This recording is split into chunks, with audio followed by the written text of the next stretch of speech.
You can filter and organize your transaction history using the Account Statement widget in TD ActiveTrader. To start, set the time range to determine the period your transactions will be displayed for. Click the filter icon beside transaction type to select which type of transaction show. You can change what information is on display for each transaction by customizing the columns. Go to the hamburger menu and select Columns Customization.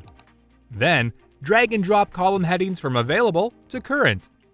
To remove a column, drag the opposite way, from Current to Available. You can also left-click and select the appropriate action below the current or available lists.